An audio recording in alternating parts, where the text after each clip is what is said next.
మా అభిమానులతోటి అందరితో మాట్లాడే ముందు ఇద్దరు వ్యక్తులతో మాట్లాడాలి. ఒకటి మా అమ్మగారు అంజనాదేవి. అంజనా పుత్ర క్రిష్ అని నా పేరు ముందు నీ పేరు రాశాను, నీ పేరు నిలబెడతాను మమ్మీ ఈ సినిమాతోటి. 2, పెళ్ళైన తర్వాత పట్టుమని 10 రోజులు కూడా నా అర్ధాంగితో ఉండలేదు. పద్మావతి పుత్రిక రమ్య, నువ్వు నేను చాలా గర్వపడే సినిమా తీశాను, Gautamiputra Satakarni. Thank you for being in my life. I love you.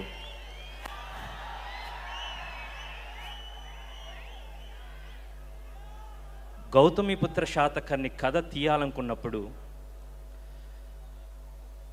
ఒక అద్భుతమైన రూపం ఆవిష్కృతమైంది. మా గురుగారు శాస్త్రి గారితో, సాయి మాధవ్ గారితో కలిసి అనుకున్న తర్వాత సరే ఇది కథ చేస్తున్నాం. జ్ఞానశేఖర్కి కథ చెప్పాను. అతను ఫోన్లో కథ చెప్తే అతను నాసిక్లో గోదావరి తీరంలో నీళ్ళలో మునిగి ఉన్నాడు. క్రిష్, నువ్వు ఎక్కడ కథ చెప్తున్నావో తెలుసా? ఎక్కడున్నావురా అని. నాసిక్లో ఉన్నాను. గౌతమి బాలాశ్రీ కొన్ని శాసనాలు వేసింది.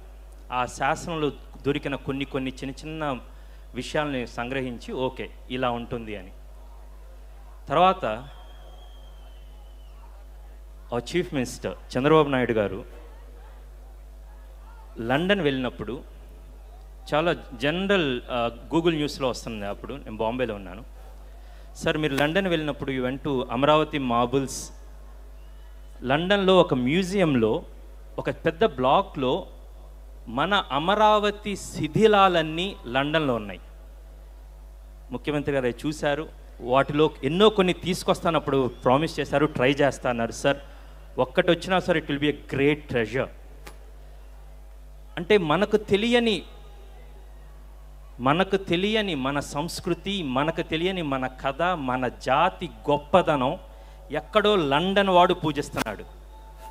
మనం గౌతమిపుత్ర శాతకర్ణి అంటే ఎవరు అని అడిగే స్థాయిలో ఉన్నాం. అప్పుడు నాకు అప్పటికేం తెలియదండి. సివిల్స్ ఎగ్జామ్స్ రాసే వాళ్ళకి, గ్రూప్ ఎగ్జామ్స్ రాసే వాళ్ళకి పాఠ్యపుస్తకం ఉంటుందన్నమాట. అక్కడ నేను విక్రమ్ టెక్స్ట్ బుక్స్ ఎక్కడో ఒక టెక్స్ట్ బుక్ దొరికితే అందులో నుంచి ఒక 35 పేజీల గౌతమిపుత్ర శాతకర్ణి గురించి దొరికింది. అక్కడ స్టార్ట్ చేసాం. ఈయన గురించి ఏం మ్యాటర్ లేదే అనుకుని స్టార్ట్ చేస్తే బిఎన్ శాస్త్రి గారు చాలా ఇన్ఫర్మేషన్ ఉంది. విశ్వనాథ సత్యనారాయణ గారు కవి సామ్రాట్, ఆయన ఆంధ్ర ప్రశస్తిలో గౌతమిపుత్ర శాతకర్ణి గురించి చాలా రాశారు.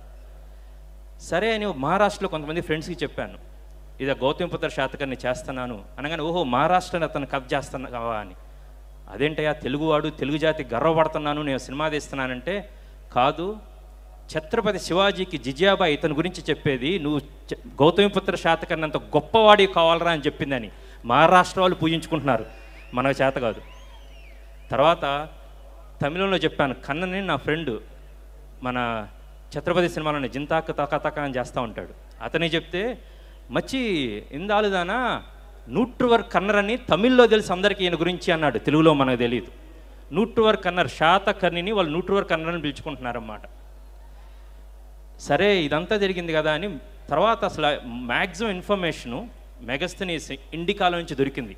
అంటే ఎక్కడో గ్రీకుల్లో ఎక్కడో పాశ్చాత్యుల దగ్గర ఉన్న ఇన్ఫర్మేషను మన దగ్గర లేదు. శబాష్, కథ దొరికింది. అతని గురించి చదువుతూ ఉంటే రక్తం మరిగింది నాకు. సరే ఇలాంటి శాతకర్ణి ఎలా ఉంటాడు, ఎలా ఉండాలి? ఆ శాతకర్ణి చూపు తీక్షణంగా ఉండాలి, మాటల్లో రాజసం ఉండాలి. ఇందాక సాయి మాధవ్ గారు అన్నట్టు అతను నడుస్తుంటే ఒక కాగడ రగులుతున్నట్టు ఉండాలి. ఒక కథే కథానాయకుడిని ఎన్నుకుంటుంది. ఆ కథ ఆ శాతకర్ణి నాకు శాసించినట్టు చెప్పాడు. అదిగో అక్కడున్నాడు బాలకృష్ణ, బసవరామ తారకపుత్ర బాలకృష్ణ. అతను ఒక్కడు మాత్రమే ఈ నా శాతకర్ణి ఖ్యాతిని దిశలా విస్తరించగలడు అని నేను ఆవేశంతో చెప్పింది కాదు, చాలా ఆలోచించి చెప్తున్నాను. ఇది నేను అక్కడ కూర్చున్న బుర్రా సాయి మాధవ్, అక్కడ కూర్చున్న సీతారామ శాస్త్రి గారు రచిస్తున్న ప్రతిసారి అనుకున్నది, హీరో గొప్పవాడు ఎప్పుడవుతాడో తెలుసా? ఈ సినిమా ఇక్కడికి ఎందుకు వచ్చిందో తెలుసా? నేను ఇక్కడ ఎందుకు నించున్నానో తెలుసా? ఆ ఒక్క వ్యక్తి ఈ కథ విని కేవలం 10 నిమిషాల్లో, మ్యాక్సిమం 14 గంటల్లో మాకు చెప్పాడు, అరే ఈ సినిమా చేస్తున్నాం, తాడో పేడో తేలుద్దాం సార్, ఇది సంక్రాంతి రిలీజ్ సార్ అని నేను చెప్పాను. వేరే కమిట్మెంట్ సంక్రాంతి కాదు, ఎప్పుడైనా సరే ఈ సినిమా చేస్తున్నాం. ఆ రోజు నుంచి ఈ రోజు దాకా ఎంత ప్రణాళికాబద్ధంగా వెళ్ళామంటే థ్యాంక్స్ టు మై ప్రొడ్యూసర్స్. అమరావతిలో నూతన రాజధాని, అది అంతా దైవ సంకల్పం. ఎప్పుడో గౌతమిపుత్ర శాతకర్ణి అమరావతి రాజధాని చేసుకొని భారతదేశం మొత్తం వెళ్ళటం ఏంటి? ఉమ్మడి రాష్ట్రం విడిపోయిన తర్వాత అమరావతి రాజధాని కావటం ఏంటి? ప్రతిదీ దైవ సంకల్పం. Thank you so much CM sir for making అమరావతిని మన రాజధానిగా చేస్తున్నందుకు, మళ్ళీ అమరావతి కీర్తిని దశ దిశలా వ్యాప్తి చేస్తున్నందుకు. I have to thank my cameraman Gnanasekhar, wonderful visuals. ప్రణాళికాబద్ధంగా అంటే అమరావతిలో మేము ఈ ప్రారంభోత్సవం, ఈ ప్రకటన చేశాము. హైదరాబాద్లో ప్రారంభోత్సవం చేసుకున్నాము. శాతవాహనుల చరిత్ర, శాతవాహనుల రాజ్యం, దానికి సింహద్వారం కోటిలింగాల, ప్రస్తుతం కరీంనగర్లో ఉంది.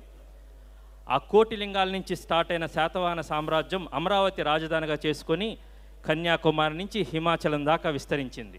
నేను ఎప్పుడు మా టీంతో అంటూ ఉంటాను, ఒకవేళ ఇతను ఏ గ్రీస్లోనో పుట్టుంటే, రోమన్లోనో పుట్టుంటే ఇతని మీద 100 పుస్తకాలు రాసేవాళ్ళు, 10 సినిమాలు తీసేవాళ్ళు, 3 ఆస్కార్లు వచ్చుండేవి అని.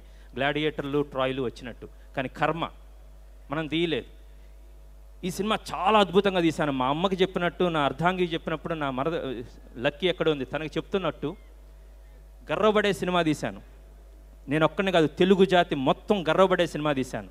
ఇది టికెట్లు తేవటం కోసం చెప్తుంది కాదు, నాలో కోపంలో నుంచి చెప్తున్నది.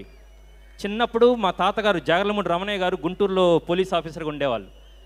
అమరావతికి మేము అక్కడ అమరావతికి పిక్నిక్ అంటే అక్కడే వెళ్ళాం, కార్తీక భోజనాలు అంటే అక్కడికే వెళ్ళేవాళ్ళం. వెళ్తే అక్కడ నాకు ఒక చిన్న మ్యూజియం దగ్గర ఉన్నప్పుడు చిన్నప్పుడు దిగితే అక్కడ గుడి మెట్ల మీద ఎవరో నాకు ఫస్ట్ కథ చెప్పారు. అయ్యా మహానుభావ, మీరు ఎక్కడున్నారో తెలియదు, బేసికల్గా మీకు పాదాభివందనం. మీ ద్వారా నాకు తెలిసింది, నా ద్వారా ఇప్పుడు అశేష ఆంధ్ర జనానికి తెలుస్తూ ఉంది. And Balayya Babu, thank you so much for accepting, for being the captain. నాతో పాటు మీరు క్యాప్టెన్. మీరు ప్రతిరోజు మొదటి సెట్లోకి వచ్చింది మీరే, చివరి సెట్లో నుంచి వెళ్ళింది 14 గంటలు 18 గంటలు, ఎన్ని గంటలంటే అంతో పాటు మాతో పాటు. ఆయన ఒక సెట్ అసిస్టెంటు, ఆయనే హీరో, ఆయన ఒక లైట్ బాయ్ కూడా. అంతతో మాకు కష్టపడి చేస్తున్నందుకు మీ అందరికీ దానికోసం నేను అరుస్తున్నాను. మీరు చెప్పండి, జై బాలయ్య, జై బాలయ్య, జై Balayya. Now I will take 2 more minutes. నా టీం గురించి చెప్పను, నా ప్రొడ్యూసర్స్ గురించి చెప్పను. Everybody is there. బట్ మీడియాలో నుంచి ప్రతి వ్యక్తి, each and every person Gautamiputra Satakarni గురించి ఇప్పుడు తెలుసుకున్నాం క్రిష్. థ్యాంక్ యూ అని ప్రమోట్ చేసినందుకు మీడియా పీపుల్ అందరికీ thank you so much. And finally trailer release చేసిన తర్వాత నాకు తెలుగు ప్రజల నుంచి వస్తున్న స్పందనకి, ఈ సినిమా నుంచి చూడటానికి మీరు వెయిట్ చేస్తున్నందుకు, more than that Gautamiputra Satakarni కథని, మన కథని, తెలుగు జాతి గౌరవాన్ని, ఖ్యాతిని తెలుసుకోవడానికి రెడీగా ఉన్నందుకు మీ అందరికీ హ్యాట్స్ ఆఫ్, సెల్యూట్. అండ్ సమయం లేదు మిత్రులారా, సంక్రాంతి వస్తుంది, ఖబర్దార్. Hi, this is Tamanna. To watch more videos of India Glitz YouTube channel, please subscribe to IG Telugu.